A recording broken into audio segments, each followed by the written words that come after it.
மக்களே வணக்கம். Welcome back to nursing தமிழன். இந்த ஒரு வீடியோவில் என்ன பார்க்க போகிறேன்னு கேட்டிங்கன்னா, இந்த டிசம்பர் மாதத்தோட ஸ்டார்டிங்லேயே மிக்ஜாம் புயல் வந்தது. சென்னையில் நிறைய இடத்துல பார்த்திங்கன்னா வெள்ளம் வந்தது. அந்த வெள்ளத்தில் ஒரு வழியாக நானும் மாட்டிக்கிட்டேன். உண்மையை சொல்லணும்னா கஷ்டமாக தான் இருந்தது. ஏன்னா இதுக்கு முன்னாடி பார்த்திங்கன்னா இந்த மாதிரி வெள்ளத்தெல்லாம் பார்த்ததில்ல. எனக்கு சொந்த ஊர் பார்த்திங்கன்னா விழுப்புரம், திருக்கோயிலூர் தான். அங்கே வந்து இந்த மாதிரி ஃப்ளட்டுக்கெலாம் சான்சஸ் கிடையாது. புயலுன்னு சொல்லிட்டு ஸ்கூல் காலேஜ் தான் லீவ் விடுவாங்க. நமக்கு எங்கே லீவ் விட போகிறாங்க, வேலைக்கு போய் தானே ஆகணும்னு சொல்லிட்டு இந்த அடாத மழையில் விடாமல் வேலைக்கு கிளம்புனா, அங்கே போயிட்டு போகும்போது பார்த்திங்கன்னா இந்த மாதிரி நெடுக்க மழை. இந்த வடிவேல் காமெடியில் வர மாதிரி இங்கிட்டு பார்த்தா மழை, அங்கிட்டு பார்த்தா மழை, நாலா பக்கமும் மழையாக இருந்துகிட்டு இருந்தது. சரிடான் டியூட்டி முடிச்சுட்டு திரும்ப வரும்போது வந்து பார்த்தா என்னடா இது அப்படின்னு இருக்குது. போகிறப்ப பார்த்தீங்கன்னா சும்மா முழங்கால அளவுக்கு தான் தண்ணி இருந்தது. வரப்போ பார்த்தீங்கன்னா இடுப்பு அளவுக்கு தண்ணி இருக்குது. ஐயையோ, நம்ம வேறு புது வண்டி வாங்கியிருந்தோம். வாங்கி 2 நாள் தான் ஆச்சு. என்ன ஆச்சோ ஏதாச்சுன்னு வேகமாக வெறிச்சு ஓடி வந்து ஹாஸ்டலில் பார்த்தா, அடா பாவிங்களா, வண்டியை வரி கொடுத்துட்டேன், அவசரப்பட்டுட்டனோ அப்படின்னு நினச்சேன். நான் என்ன பண்ணுறது, ஏதோ ஒரு சோக்கில் வாங்கிட்டேன்.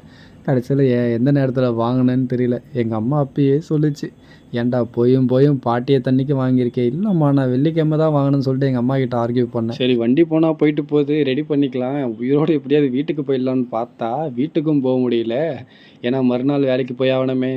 அட பாவிங்களா, இங்கே குடிக்கிறதுக்கும் சாப்பாட்டுக்குமே வழி இல்லை. அவ்வளோ கஷ்டமாக இருந்தது. சரி, கீழே இறங்கி போய் கடையில் எதாவது வாங்கலான்னு பார்த்தா கைத்தடிக்கு நல்லா கட்டுவிரியம் பாம்பெலாம் மேய்ஞ்சிட்டு இருக்கு. எல்லாம் ஹாய் சொல்லிட்டு போகிறாங்க. அட பாவிங்களா, என்ன பண்ணுறதுனே தெரியல. ஒரு வழியாக ஒரு 1.5 டேஸ் வந்து இந்த ஹாஸ்டல்லே வந்து ஓட்டியாச்சு. இருக்கிறத வச்சு எல்லோரும் சேர்ந்து சமைச்சு கொஞ்சம் கொஞ்சமாக சாப்பிட்டாச்சு. ஒரு 24 ஹவர்ஸ் கழித்து தான் பார்த்தீங்கன்னா இந்த ரெஸ்கியூ டீம்லாம் வந்து வர ஆரம்பித்தாங்க. நிறையா போட்டில் இதுலேயும் பார்த்தீங்கன்னா நிறைய பேர் வந்து பிஸ்னஸ் பண்ண ஆரம்பிச்சிட்டாங்க.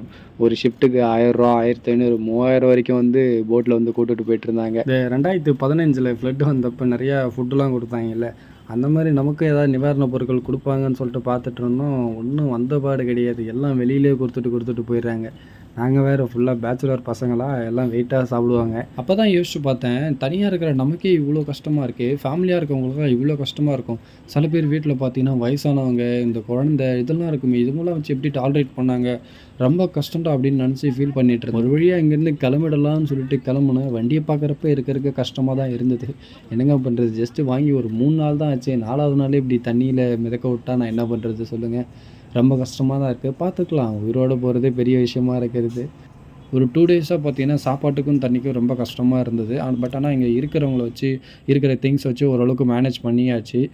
அதே நேரத்தில் பார்த்தீங்கன்னா ஒர்க் பண்ண இடத்துல தண்ணி வடியவே இல்லை. அதனால் வந்து வீட்டுக்கு போக சொல்லிட்டாங்க. சரிடான்ட்டு ஒரு 1 வீக் கிட்ட லீவில் தான் இருந்தோம்.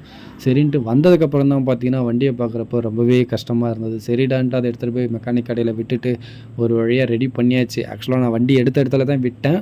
அப்படி இருந்தாலுமே அவங்க ஃப்ளட்டு தண்ணி ஃபுல்லாக போயிடுச்சு, கொஞ்சம் சார்ஜ் ஆகும்னு சொல்லிட்டு கொஞ்சம் அமௌண்ட் வாங்கிட்டு தான் சர்வீஸ் பண்ணாங்க.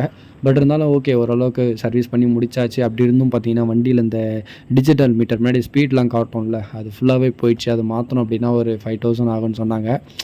என்ன பண்ணுறது, ஏதாவது இன்சூரன்ஸில் க்ளைம் பண்ண முடிஞ்சால் க்ளைம் பண்ணணும்னு சொல்லிட்டு அதை மட்டும் மாற்றாம வச்சுருக்கேன். மற்றபடி வண்டி ரன்னிங்கில் தான் இருக்குது. இந்த ஒரு இன்சிடெண்ட்லேருந்து ஒரு விஷயம் லேர்ன் பண்ணிக்கிட்டேன். என்ன அப்படின்னு கேட்டிங்கன்னா, இப்போது இந்த மாதிரி ஃப்ளட்டு வந்தது, இந்த மாதிரி பேச்சுலராக இருக்கும், ஒரு ஹாஸ்டலில் இருக்கும், அடுத்து என்ன வேலைக்கும் வர வேணான்னு சொல்லிட்டாங்க. சரிடான்னு வீட்டுக்கு கிளம்பிட்டோம்.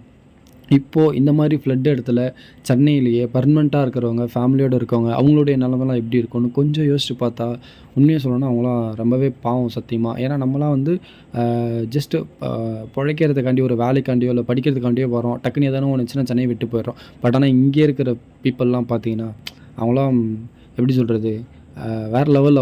அவங்களுடைய லைஃப் ஸ்டைல் பார்த்தீங்கன்னா ஜஸ்ட் அதுக்கேற்ற மாதிரி அடாப்ட் பண்ணிவிட்டு, ஆனால் அது வேறு லெவலுங்க. ஆனால் என்ன இருந்தாலும் சரி, நம்ம வந்து என்னை பொறுத்த வரைக்கும் சென்னையை வந்து எனக்கே குறை சொல்லக்கூடாது. எனக்கும் சென்னைக்கும் பார்த்திங்கன்னா ஓரளவுக்கு ஒரு பாண்ட், ஒரு அரௌண்டு ஒரு 6 இயர்ஸாக வந்து இங்கே சென்னையில் தான் படித்தது, ஒர்க் பண்ணிகிட்டு இருக்கிறது எல்லாமே. அதனால் எனக்கு ஒரு சில பேர் வந்து இங்கேயே இருந்துக்கிட்டு இந்த ஊரே திட்டுவாங்கள்ல, அந்த மாதிரிலாம் எனக்கு பிடிக்காது. அந்த மாதிரி ஆளை பார்த்தா நான் பிடிச்சி நல்லா திட்டி விட்ருவேன். ஜஸ்ட் அவ்வளோதான். இந்த ஒரு வீடியோவில் ஜஸ்ட் அந்த ஃப்ளட்டு டைமில் கொஞ்சம் வீடியோ எடுத்து வச்சுட்டு இருந்தேன். அது ஜஸ்ட் உங்ககிட்ட ஷேர் பண்ணணும்னு நினச்சேன், அவ்வளோதான்.